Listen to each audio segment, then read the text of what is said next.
أعوذ بالله من الشيطان الرجيم. بسم الله الرحمن الرحيم. لقد أرسلنا رسلنا بالبينات وأنزلنا معهم الكتاب والميزان ليقوم الناس بالقسط. صدق الله العظيم.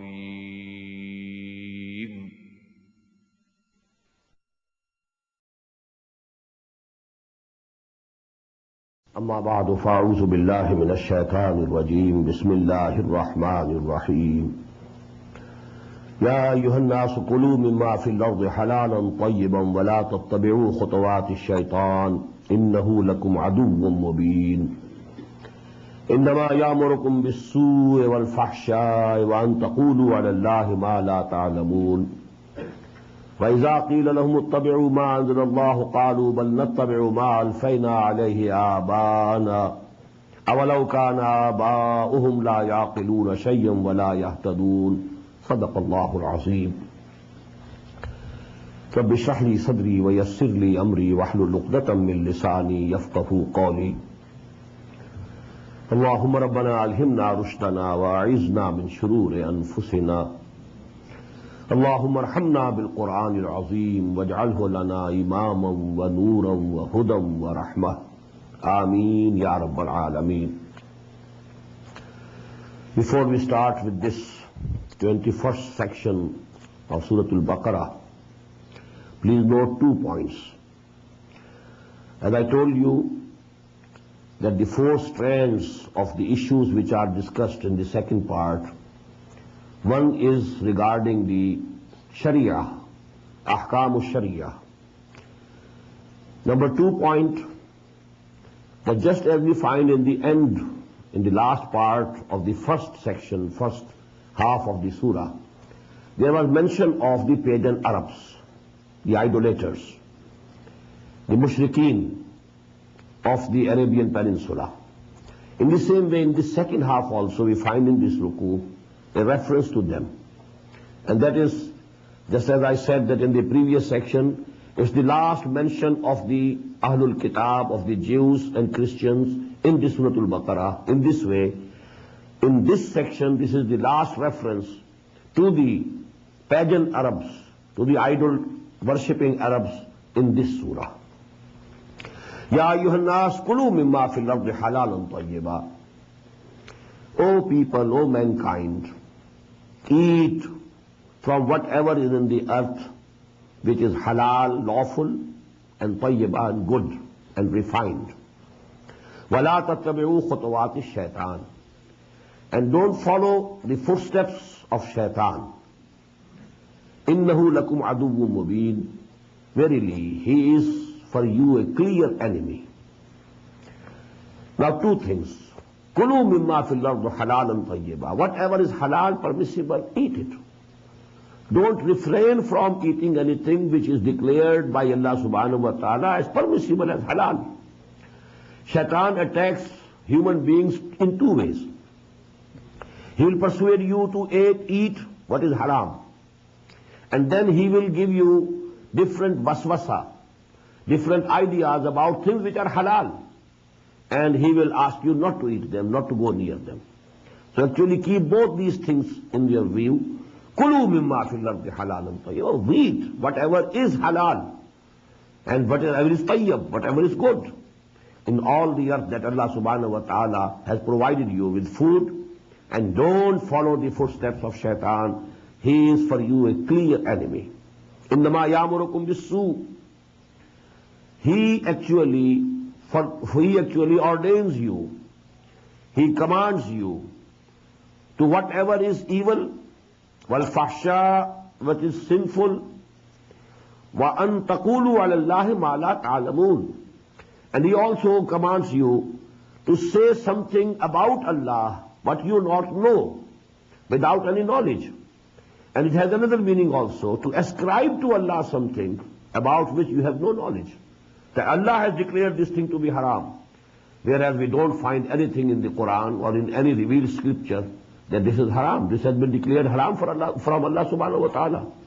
But you know, he will ascribe these things, just as the people in the Arabian Peninsula, they had declared many things to be haram. The Jews had declared the meat of camel to be haram, although there was no proof.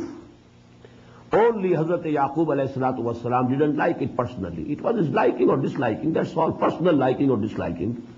But they declared it to be haram.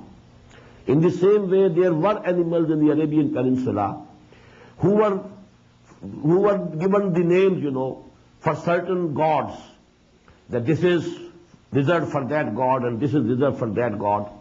And certain animals who had brought forth some offspring, some number of offsprings.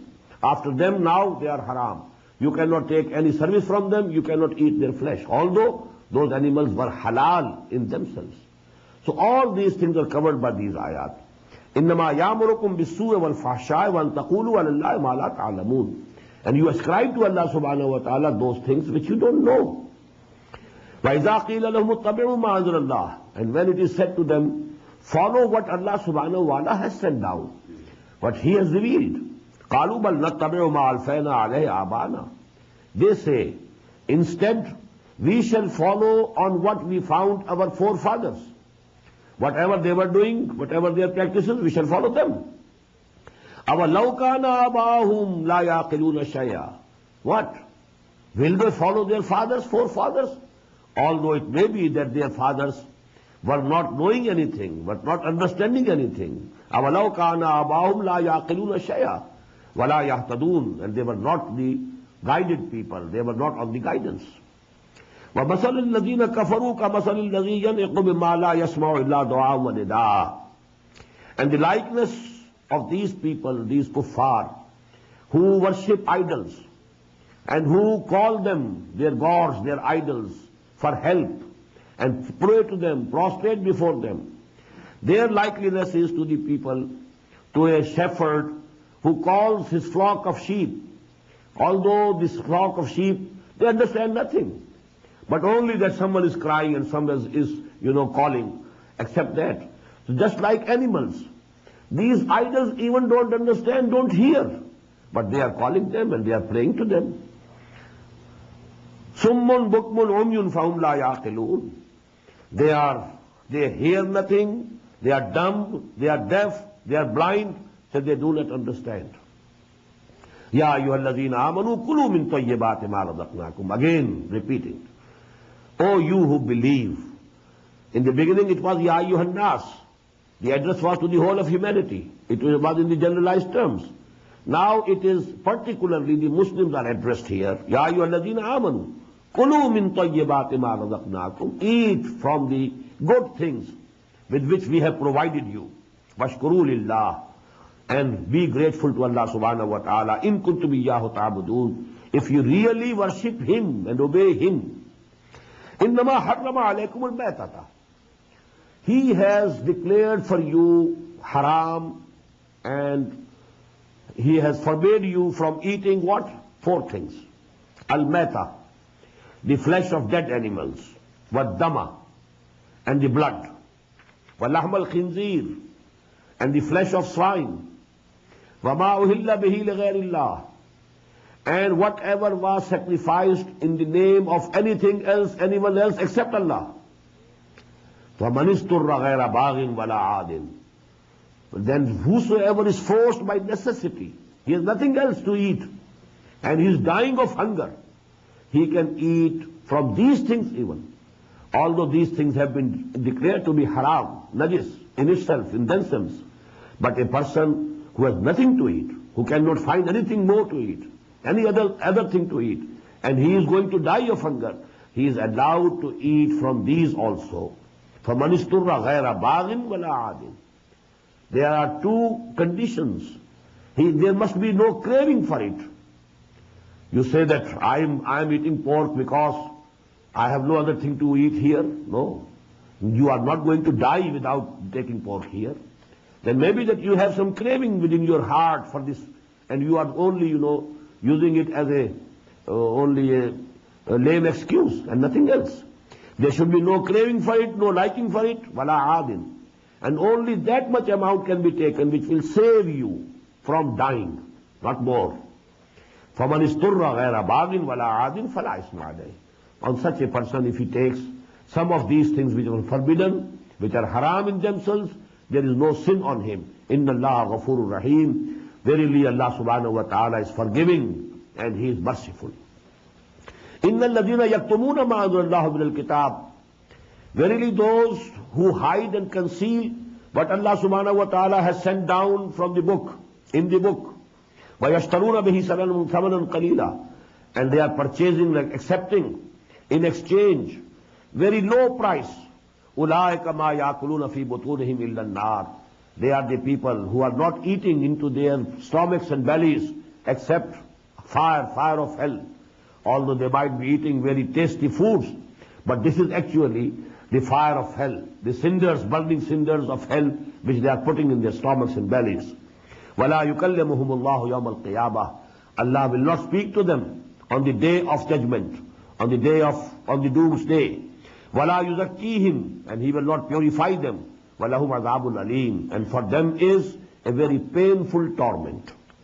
أُولَٰئِكَ الَّذِينَ اشْتَرَوُا الضَّلَالَةَ بِالْهُدَىٰ. They are the people who have purchased zalalah, error, and going astray in exchange for hidayah, hudan, in exchange for guidance. They have given up guidance, accepted zalalah. Wal azab bil maghfirah. They have exchanged azab for maghfirah.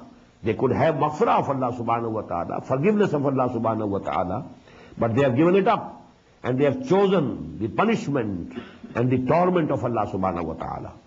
فَمَا أَصْبَرَهُمْ عَلَى النَّارِ.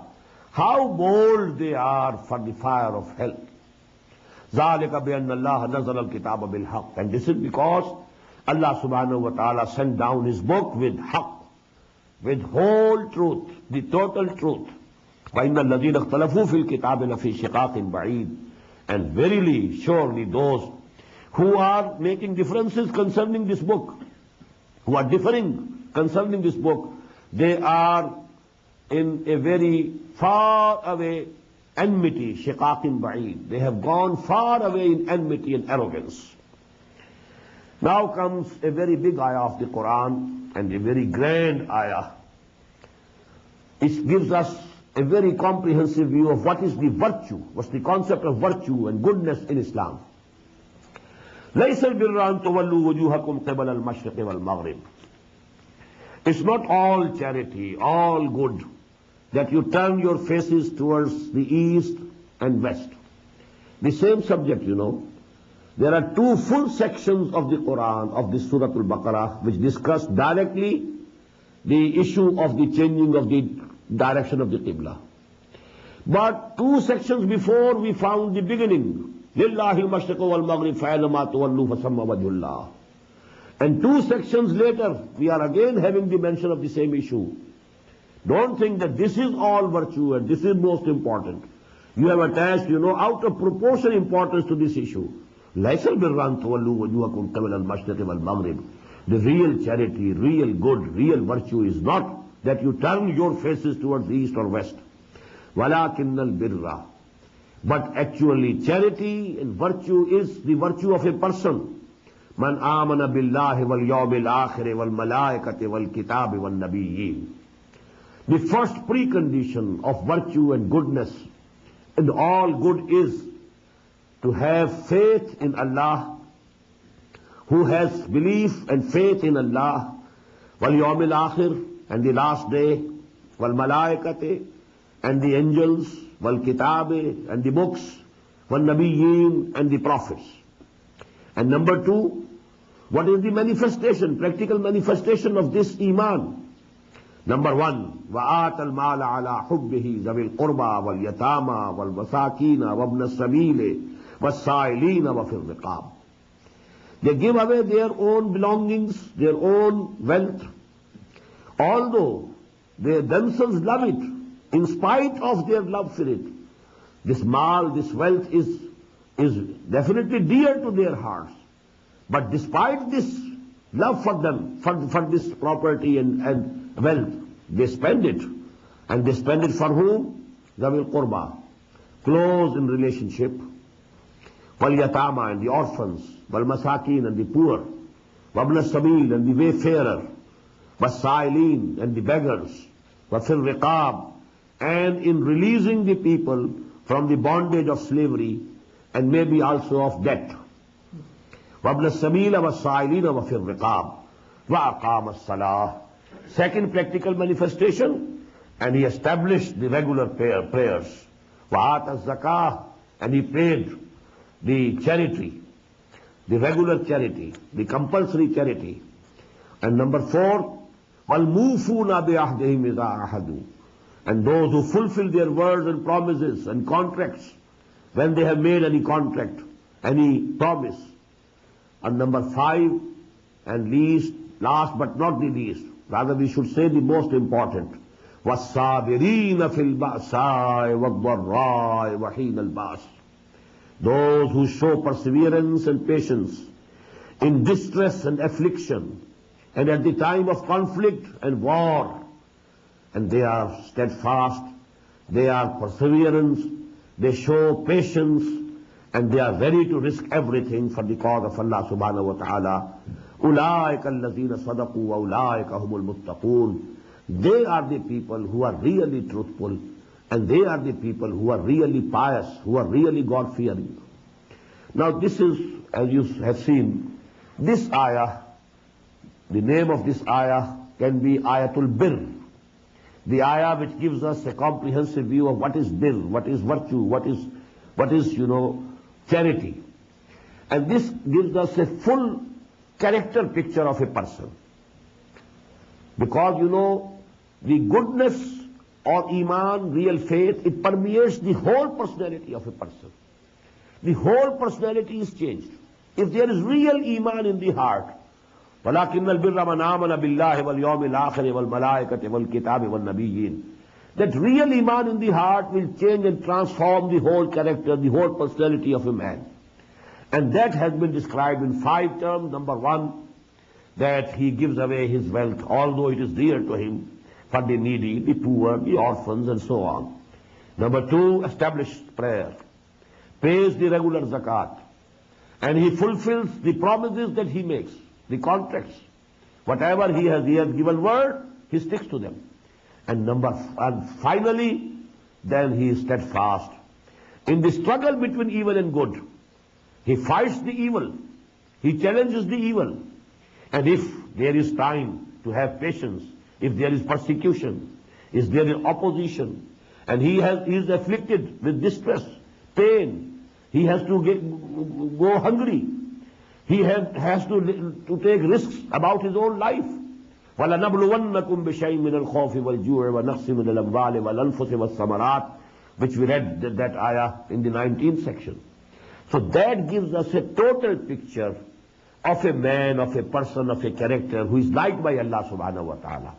He is actually a good person. He is actually the one whom Allah subhanahu wa ta'ala loves. Ya ayyuhalladhina amanu kutiba alaykumul qisas. Oh, you who believe. Now there is again, some commandments about muamalat, the affairs of the world, about the cases in, murder. Because in every human society there can be killing, slaying, and murder.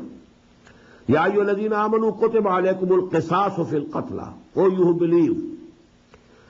The law of equitable retribution concerning the slain, the murdered one, that has been made essential for you. Kutiba alaykum. It has been made imperative on you. You have to abide by this law of equitable retribution concerning the cases of slaying and killing and murdering. Al-hurru bil-hurr. A free man in the place of a free man, he will have to die. If he had committed the murder, he will have to die, or he will have to pay the blood money. Wal-abd bil-abd. And if it is a slave, then the slave will die. Not that because the slave, he has killed a free man, so he is not equal to his life. No, a man is equal to every other man as regards the life. Wal unsa bil unsa. And if the murderer is a woman, then that woman will go. فَمَنْ عُفِيَ لَهُ مِنْ أَخِيهِ شَيْءٌ. Whosoever is, for whomsoever something is diminished from his brother. Now the brother of the slain, of the murdered person, of the killed person, their kith and kin, if they are ready to pardon him, it is as if they have done some favor to him. فَمَنْ عُفِيَ لَهُ مِنْ أَخِيهِ شَيْءٌ. If they have accepted the blood money, that is also a mercy to him, to the murderer, to the killer. فَاتِّبَاعٌ بِالْمَعْرُوفِ. So then it should be given alleviation from your Lord. It should be in the proper way. عَدَاءٌ إِلَيْهِ بِإِحْسَانٍ. And that blood money should be paid to them in a very beautiful way. Not grudgingly. عَدَاءٌ إِلَيْهِ بِإِحْسَانٍ. ذَلِكَ تَخْفِيفٌ مِّن رَبِّكُمْ وَرَحْمَةٌ. And this is an alleviation, a decrease, a leniency from your Lord, and a mercy. فَمَنِ اعْتَدَى بَعْدَ ذَلِكَ. Whosoever transgresses even after that, he has accepted the blood money also, and he is after the taking the life of the killer also. Whosoever does both the things, فَلَهُ عَذَابٌ أَلِيمٌ. For him there is a very painful punishment. So this is the beauty of the Islamic law about these cases of murder, If somebody is murdered, he has gone. Now, even if the killer is killed, the family of the murdered person gets nothing. But if, this family pardons the killer, now this killer, this murderer is under an ihsan of those people. And this will be good for both the parties. Otherwise, especially the tribal societies, killings go on, revenge taken from one tribe, then the people of the other tribe kill so many people of that tribe, then again this tribe takes the revenge and kills so many people of that tribe. It goes on. In dynasties it goes on. Generation after generation it goes on. But this law, it can produce a full stop. It can place a full stop on all these things, because now the duty of the state is to procure and hold and get that murderer, bring him to book. Now you place him at the mercy of the family of the man who was murdered. That family has the authority. If they want to forgive him, they can forgive him. If they want to accept blood money, they can accept blood money. So that is actually the beauty and the wisdom of the divine law in the case of murder. وَلَكُمْ فِي الْقِصَاصِ حَيَاةٌ يَا أُولِي الْأَلْبَابِ لَعَلَّكُمْ تَتَّقُونَ. And for you, O people of understanding, there is life in this law of equitable retribution concerning the slain, so that you may be saved. كُتِبَ عَلَيْكُمْ إِذَا أَحْضَرَ أَحَدَكُمُ الْمَوْتُ إِنْ تَرَكَ خَيْرًا الْوَصِيَّةُ. It has been made obligatory upon you, if death comes the time of dying comes of a person amongst you, if he is leaving behind him some wealth, that he should prepare and give a will, wasiyah, lil walidain, for the parents, wal aqrabin, and the close in kith and kin, bil ma'roof, in a proper way, in a proper manner, in a reasonable, equitable manner. Haqqan al muttaqeen. It's a duty upon all people who fear Allah subhanahu wa ta'ala. Actually, this ayah has been abrogated in toto. Because when in Surah An-Nisa, the law of inheritance was revealed in detail.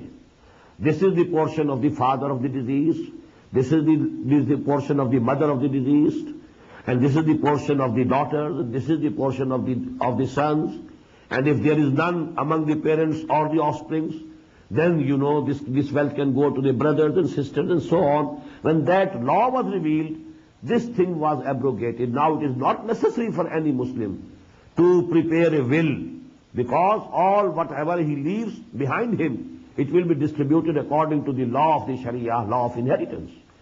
But if somebody wants to make a will, he can make up till 1/3 of his property only. And none of the inheritors, the regular inheritors according to the Islamic law, cannot be given anything in the will. That is the portion that Allah subhanahu wa ta'ala has fixed. They will get only the fixed portion. This will can be only for other people, some poor people, some institutions, some work of charity that can be given, but up till the limit of 1/3 of the total property, not all, not more than 1/3. So this is applicable only now to the 1/3 of the property of a person who has died, and rest of it will definitely be distributed according to the law, detailed law, which is revealed in Surah An-Nisa. So it can also be said that this ayah has been abrogated totally, because it is no more essential, obligatory for a Muslim to have a will. So, كُتِبَ عَلَيْكُمْ إِذَا حَضَرَ أَحَدَكُمُ الْمَوْتُ إِنْ تَرَكَ خَيْرًا لِلْوَصِيَّةِ. This commandment has been abrogated in toto. But a part of it has been retained by Muhammad sallallahu alayhi wa sallam. It is from Sunnah, that if somebody wants to give something in a will, then he can do it up till 1/3 of his property. فَمَنْ بَدَّلَهُ بَعْدَ مَا سَمِعَهُ. But then whosoever changes it after he had listened to it, فَإِنَّمَا إِسْمُهُ عَلَى الَّذِينَ يُبَدِّلُونَهُ. So the sin of it will be on those who change it. A person is dying and he has given a will, supposedly verbally only, but the people who were there, they have now changed. They say, no, he said not that thing, but he said this thing. So now the person who has died is not responsible. He will not to be blamed on the Day of Judgment. It will be those who have changed his will, they will be brought to the book and they will be blamed. Inna Allah Samiun Alim. Verily Allah subhanahu wa ta'ala listens to everything and he knows everything. فَمَنْ خَافَ مِن مُوسٍ جَنَفًا. Whosoever fears that the deceased person, the person who has died and who has given a will, janafan aw isman, he has done some injustice in his will, or he has done some wrongdoing. If there is the fear that he has committed a mistake, he shouldn't have done this, it is unjust, the distribution that he has given in his will is not based on justice, فَأَصْلَحَ بَيْنَهُمْ. Then there must be a dispute. Those who have been given less, they will stand and demand more. But then if they agreeably, if they change it and they set the matter right by mutual consultation, فَأَصْلَحَ بَيْنَهُمْ فَلَا إِثْمَ عَلَيْهِ. Then there is no sin on them. It is not sacrosanct that whatever the will is, it has to be implemented as such. No. If it is thought that it is unjust, injustice has been done, and then now by mutual agreement, some adjustments are made, so there is no harm in it, and there will be no sin in it. Ya ayyuhalladhina amanu kutiba alaykumus siyam. Now the other strand, and that is of ibadat. Now Psalm. Ya ayyuhalladhina amanu kutiba alaykumus siyam kama kutiba ala alladhina min qablikum la'allakum tattaqun. O you who profess to believe, keeping fast has been made mandatory for you, just as it was made mandatory for them who were before you. This was there in the Sharia of Moses alayhi salam also. Psalm was there in their Sharia. In the same way, now this Psalm, Siyam, keeping fast, has been made obligatory on you. لَعَلَّكُمْ تَتَّقُونَ. So that you have real taqwa. So that you have self-control over your animal instincts. You have full control of your id and libido. Ayyam ma'dudat. As I told you, I think that these two ayat, they concern the first commandment that was given by Muhammad sallallahu alaihi wasallam to the people after Hijrah, that every Muslim should keep 3 fasts every month, because the Arabs were not accustomed to fasting. So they were gradually accustomed to it in a manner that every month, now you see, the month could be December, when fasting is easy.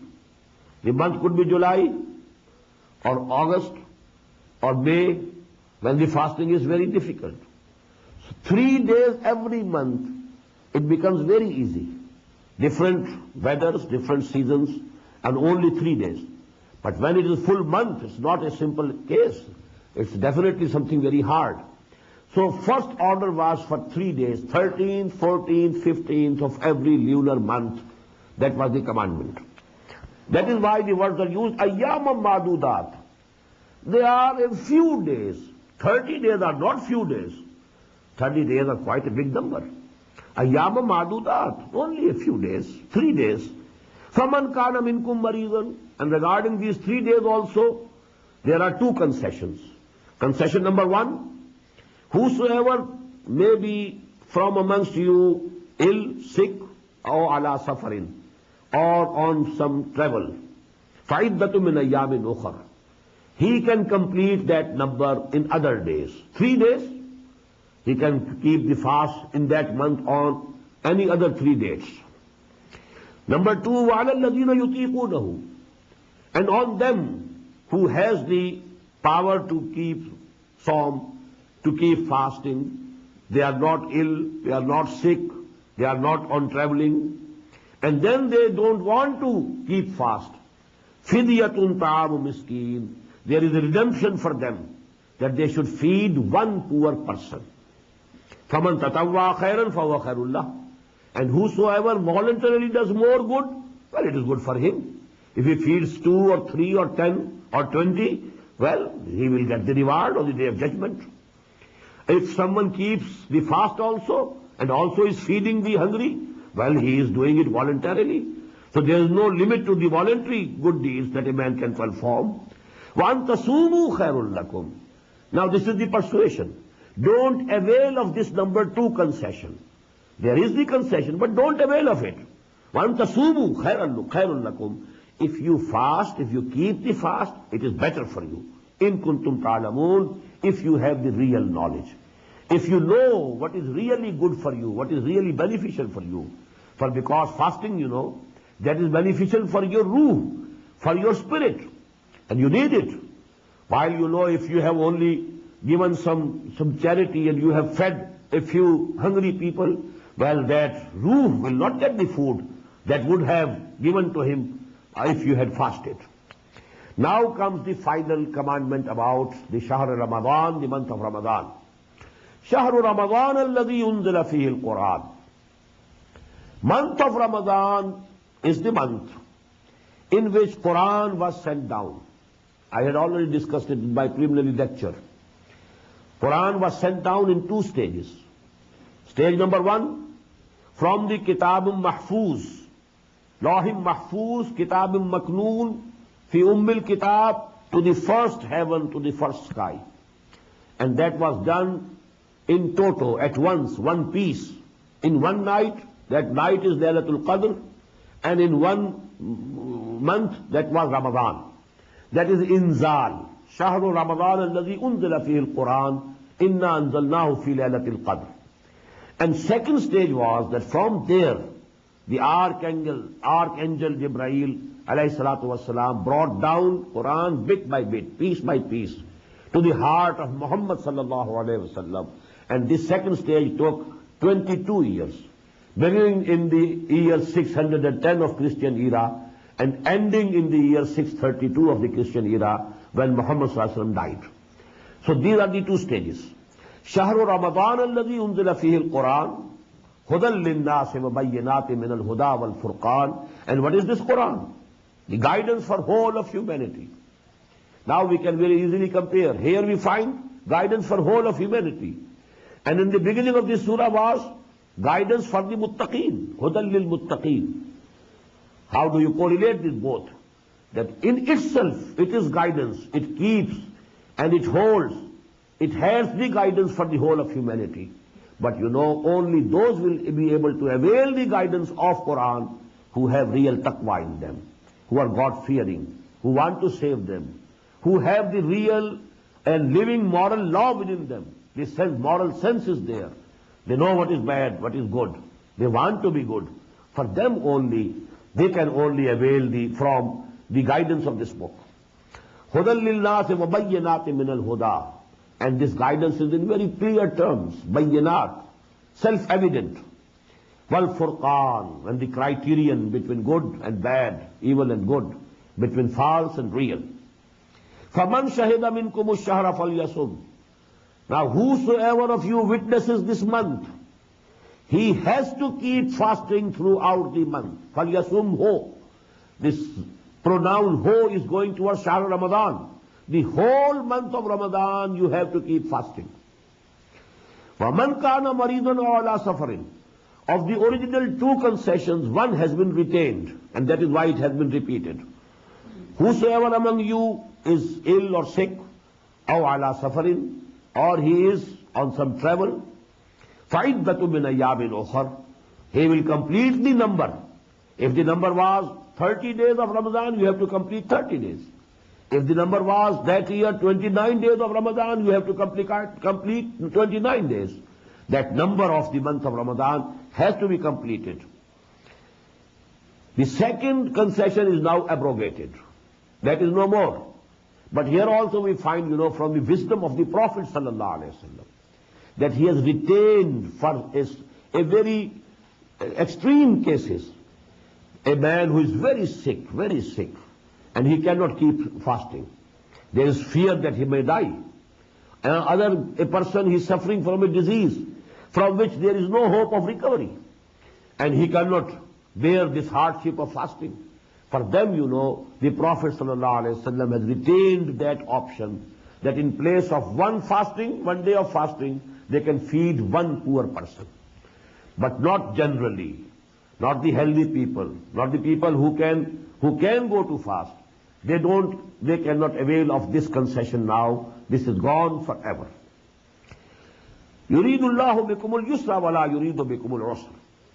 Allah intends for you ease, not difficulty. Don't be cruel to yourself. If you are suffering from fever, high fever, don't keep the fast. When Allah subhanahu wa ta'ala has given you the concession, He intends for you ease, not difficulty. وَلَتُكْمِلُوا الْعِدَّةِ. But anyhow, you have to complete the figure, the number now. That is obligatory. That figure, that number is to be completed. وَلَتُكَبِّرُوا اللَّهَ عَلَى مَا هَدَاكُمْ. And so that you glorify Allah. Rather, the word should be magnify Allah. Takbir means to make something bigger and bigger. Allahu Akbar, Allah is the greatest. So now this saying Allahu Akbar, this is takbir.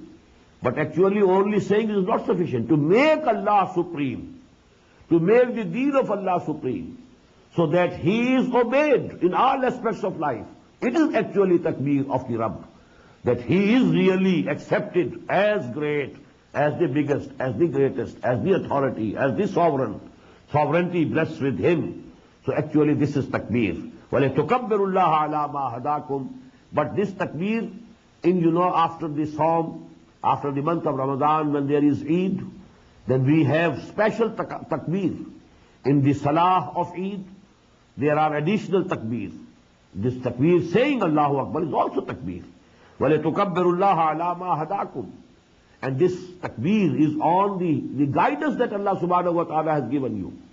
You should magnify Him, glorify Him on the guidance that He gave you. The blessings of Allah subhanahu wa ta'ala that came to you in the form of Quran. وَلَعَلَّكُمْ تَشْكُرُونَ. And so that you can really be grateful to Allah subhanahu wa ta'ala. Now this has a very deep meaning. As I told you, man is composed of two constituent parts. The animal existence, the material existence, and the spiritual existence. Both are self-sufficient and independent, joined together. The tendencies of both are different, rather opposite to each other. One has come from this earth, from the clay of the earth, from the crust of the earth. The other has come from Allah subhanahu wa ta'ala. يَسَلُونَكَ عَنِ الرُّوحِ قُلِ الرُّوحُ مِنْ أَمْرِ رَبِّي. Our animal being, the source is this earth. And everything that we need for this animal being, for its feeding, for its requirements, all things come from there, from the earth. The food is coming from there. Everything which rejuvenates this body, this animal existence, coming from the earth. And now for this ruh, something that comes from Him, from whom the ruh has come. That is the only thing that can give him the strength, the real life, the vigor. This ruh needs, feeding. And the food of this ruh and this spirit is the word of Allah subhanahu wa ta'ala. Because it is in itself manifestation of the word of kun fayakun. Every ruh of ours is a word of kun from Allah subhanahu wa ta'ala. And its strength will be strengthened, it will be revived, it will be rejuvenated, it will be revitalized by the word of Allah subhanahu wa ta'ala, by Quran. And that is what we are doing. Keeping the fast during the day, and during the night we are awake with this Quran. Actually, this is the two-pronged attack for this spiritual purification during the month of Ramadan. During the day, you are with fast. You are suppressing your animal existence. You are weakening it. At least some weakening is there.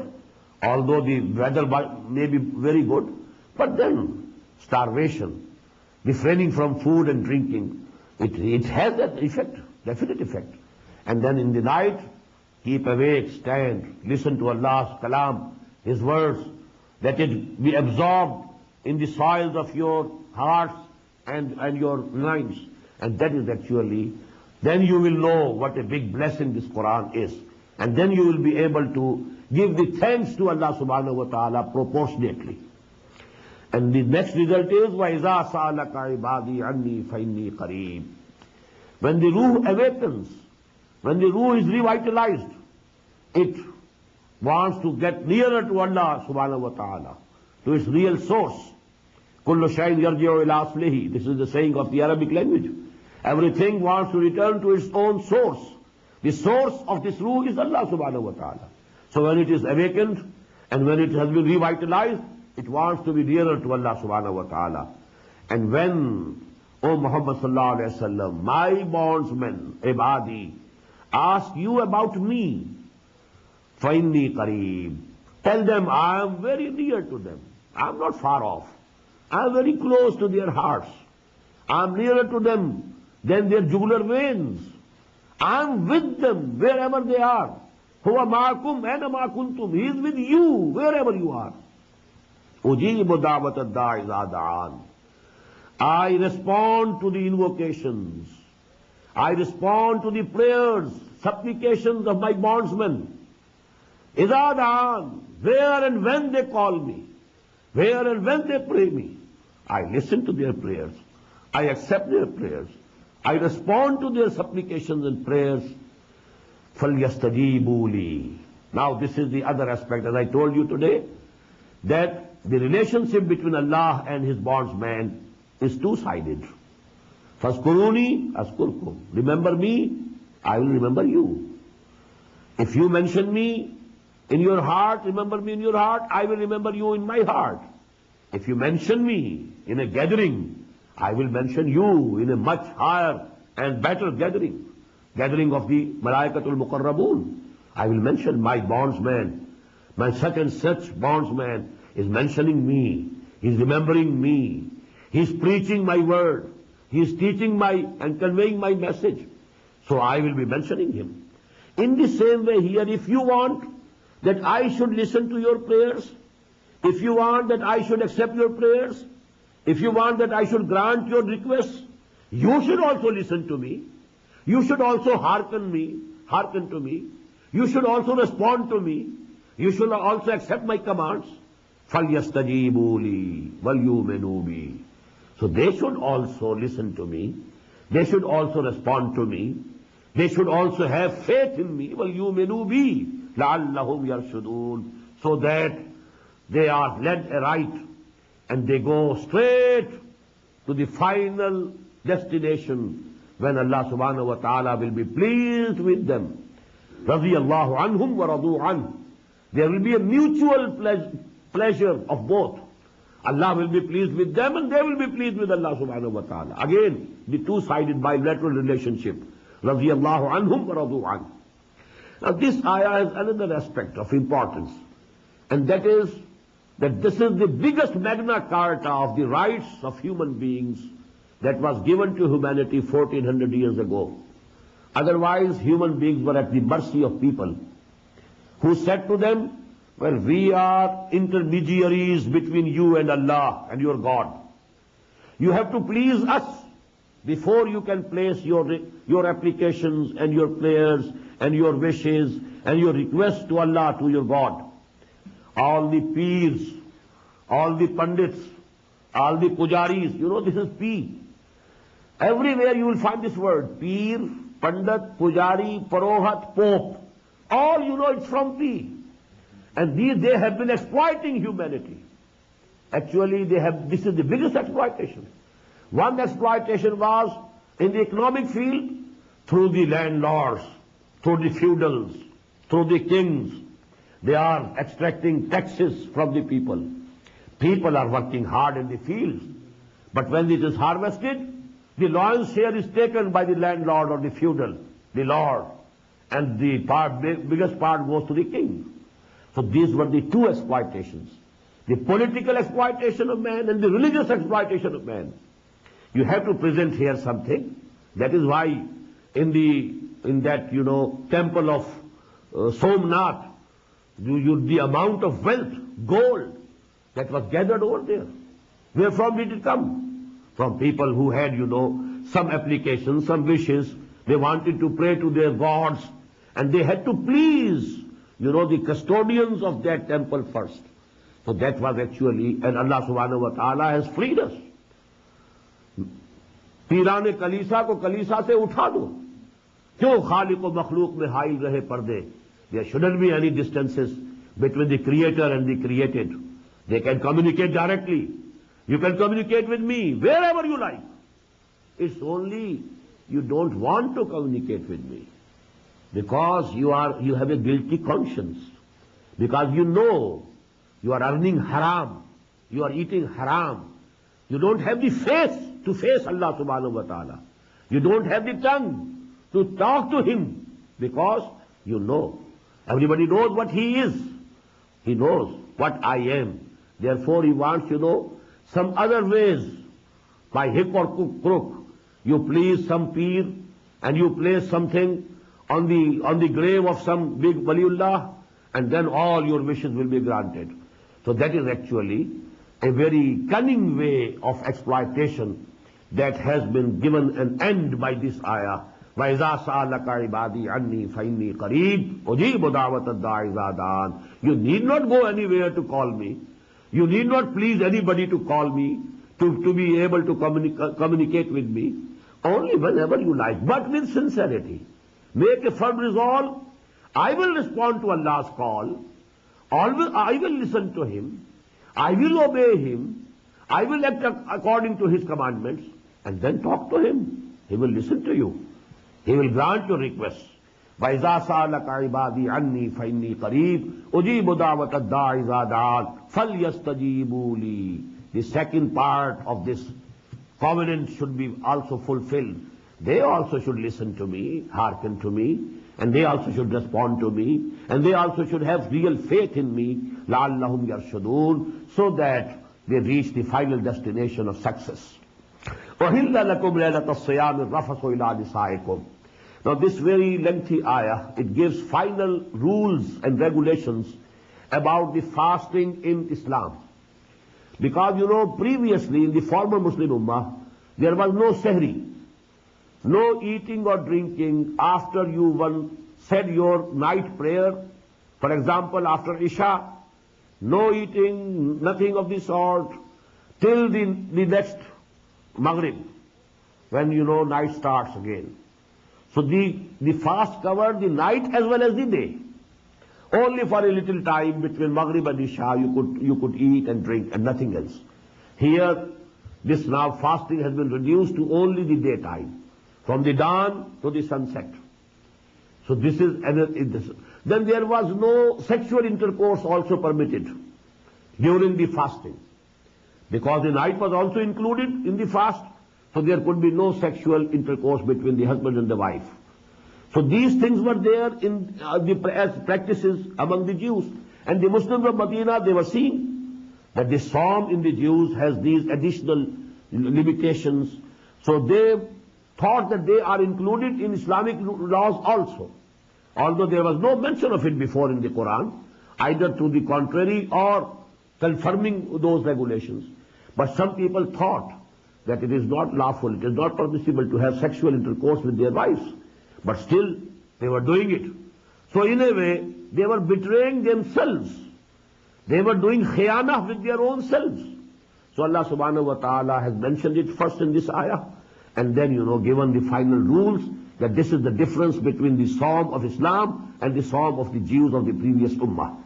أُحِلَّ لَكُمْ لَيْلَةَ الصِّيَامِ الرَّفَثُ إِلَىٰ نِسَائِكُمْ. It has been declared lawful for you to have sexual contact with your wives during the nights of the fasting. The fasting is for the day, not for the night. هُنَّ لِبَاسٌ لَكُمْ وَأَنْتُمْ لِبَاسٌ لَهُنَّ. They are like a covering, because just as the dress, they are like dress to you, and you are like dress to them. This dress covers our body. So actually the intimacy between the dress and the body, so that has been referred to by this simile. They are like dress to you, and you are like the dress to them. Hunna libasul lakum wa antum libasul lahunna. So this close affinity and proximity. Alim Allahu annakum kuntum takhtaruna anfusakum. It's in the knowledge of Allah subhanahu wa ta'ala that you were committing khiyanah with yourselves. You were betraying yourselves.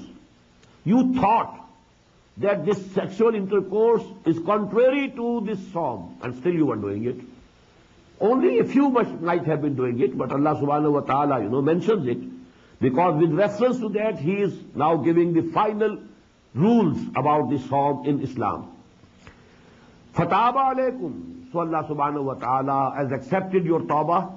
He has relented towards you. He is lenient towards you.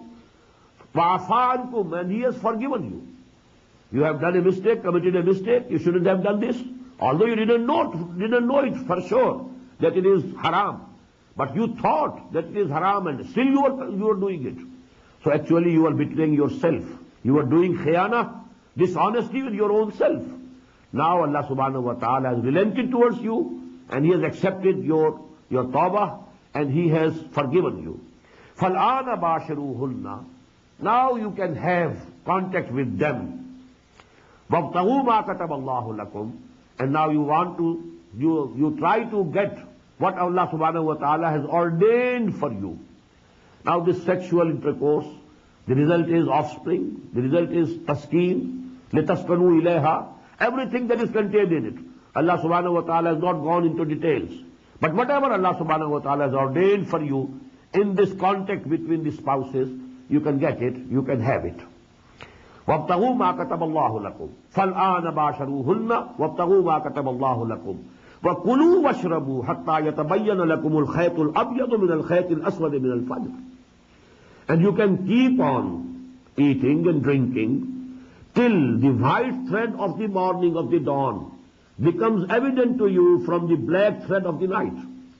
This is again, an expression for the dawn, when that whiteness appeared on the horizon. It's like a thread which is separating darkness from this thread, it is separating the horizon. When the white thread of حَتَّى يَتَبَيَّنَ الْخَيْطُ الْأَبْيَضُ مِنَ الْخَيْطِ الْأَسْوَدِ مِنَ الْفَجْرِ. White thread of the dawn becomes evident to you from the black thread of the night. ثُمَّ أَتِمُّ الصِّيَامَ إِلَى اللَّيْلِ. Now when dawn has appeared, stop eating, stop drinking. Now till the sun setting, till the coming of the night, you have to complete this psalm. Now all the restrictions are there. No eating, no drinking, no sexual contact, nothing of the sort. All things prohibited. وَلَا تُبَاشِرُوهُنَّ وَأَنْتُمْ عَاكِفُونَ فِي الْمَسَاجِدِ. An additional limitation, and that is when you are mu'takif. What is i'tikaf? To confine yourself to the limits of a masjid, an area, but not the whole of masjid, where really prayers are held. Because there are additional things, amenities, they are not included in the definition of masjid. Masjid is only the place where people really bow and prostrate, and where they offer their prayers. So you restrict yourself, cut off from the other worldly, your routine activities, and now you are absolutely with Allah subhanahu wa ta'ala, remembering Him, praying Him, reading Quran, doing whatever He has commanded to do. So all these things you can do. But you can't go out of these limits of the mosque, except when there is real need. If you have to respond to the call of the nature, you can go to the bathroom, the washroom, that's all. But otherwise, you cannot go out. So when you are mu'takif in the masajid, وَأَنْتُمْ عَاكِفُونَ فِي الْمَسَاجِد, then you cannot have any sexual contact with your wives, even during the nights of the Sawm. These are for the 10 days, the Masnoon I'tikaf, the last 10 days. After the night of the 21st begins, this is the beginning of I'tikaf, Masnoon I'tikaf. Nafil I'tikaf, voluntary I'tikaf can be for smaller period, can be at any time, during any month, any day. But this Masnoon I'tikaf, which was the practice of the Prophet sallallahu alaihi wasallam, it is last 10 days of every month of Ramadan. وَأَنْتُمْ عَاكِفُونَ فِي الْمَسَاجِدِ تِلْكَ حُدُودُ اللَّهِ. These are the limitations laid down by Allah subhanahu wa ta'ala. فَلَا تَقْرَبُوهَا. Very beautiful. Don't go near them. At certain places in Quran there is لَا تَعْتَدُوهَا. Don't transgress the limits of Allah subhanahu wa ta'ala. Transgressing, you go out from the limits, it's something else. Don't go near them. Keep at a safe distance. If you are very near to it, then it's just possible that you can just cross it. Maybe unknowingly you have crossed the limits, because you are very near to the final limits. So keep at a safe distance from the limits that Allah subhanahu wa ta'ala has laid down. Tilka hududullah fala taqrabuha. These are the limitations laid by Allah subhanahu wa ta'ala. So don't go near them. Keep yourself at a safe distance from them. كَذَلِكَ يُبَيِّنُ اللَّهُ آيَاتِهِ لِلنَّاسِ لَعَلَّهُمْ يَتَّقُونَ. In this way Allah subhanahu wa ta'ala explains his ayat. All his commandments are being explained. Everything which was doubtful about this ibadah, this mode of worship of Sawm, now it has been cleared. All the things have been explained. كَذَلِكَ يُبَيِّنُ اللَّهُ آيَاتِهِ لِلنَّاسِ. In this manner Allah subhanahu wa ta'ala makes his commands, his ayat clear for the people. لَعَلَّهُمْ يَتَّقُونَ. So that they can be saved. They don't transgress the laws. They don't transgress the hudud of Allah, the limitations of Allah unknowingly. So Allah subhanahu wa ta'ala has made everything clear and plain.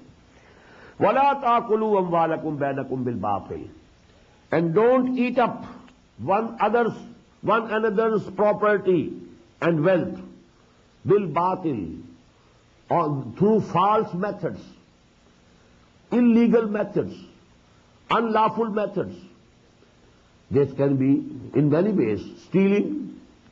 You have stolen some property of somebody else. It's illegal. If he gives you himself in gift, you can take it, you can use it.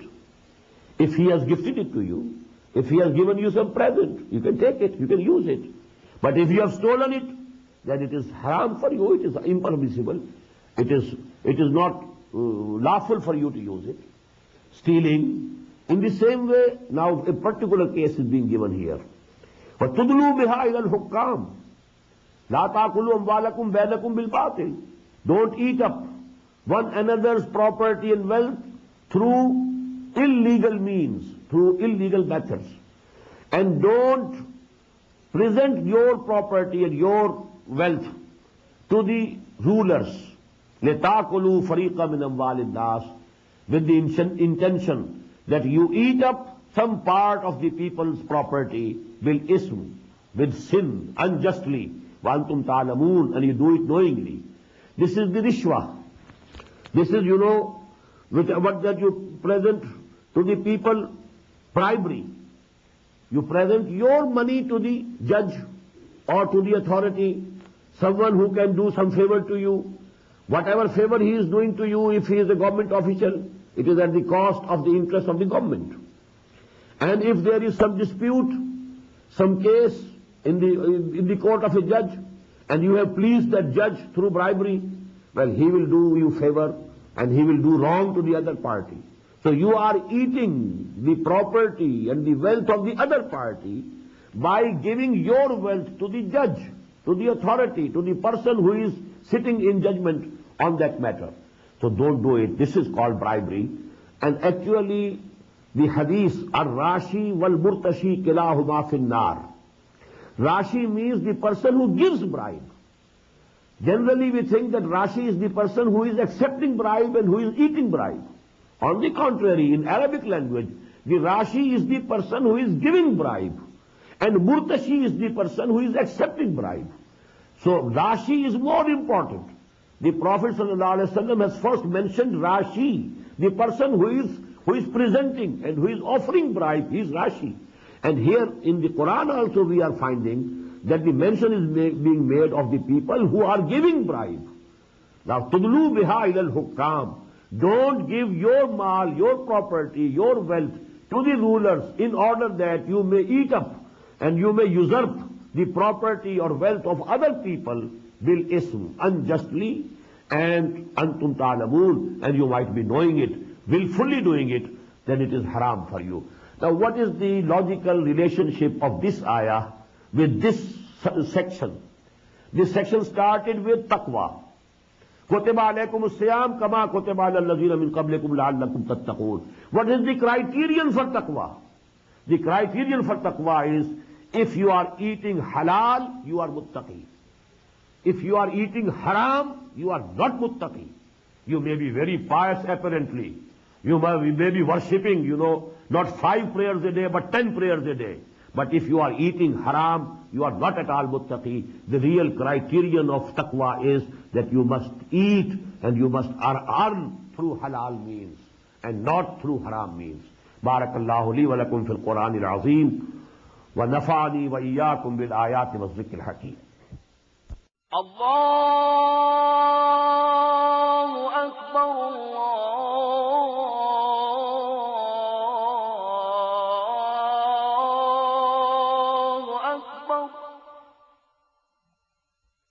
The Islamic Organization of North America, IONA, is an organization dedicated to reviving the Quran into the hearts of Muslims while bringing its message to non-Muslims. The obligations of a Muslim as ordained by the Quran and Sunnah can be understood as having 4 levels. 1. A Muslim is required to develop real faith and conviction, iman, in one's heart. 2. A Muslim is required to live a life of complete submission to the will of Allah subhanahu wa ta'ala. 3. A Muslim is required to propagate and disseminate the message of Islam to humanity as a whole. 4. A Muslim is required to try his utmost in establishing the just Islamic order. The first and foremost objective of establishing IONA is to assist the Muslims in North America to uphold and implement these obligations, first on themselves, their families, inform their friends, and then to invite the non-Muslims to Islam. The ultimate goal is to seek Allah's pleasure and salvation in the hereafter. For more information about IONA, please visit us at www.tanzim.us. You may also email us at info@tanzeem.us or call our toll-free number, 866-779-IONA. Join us. Together we can make a difference.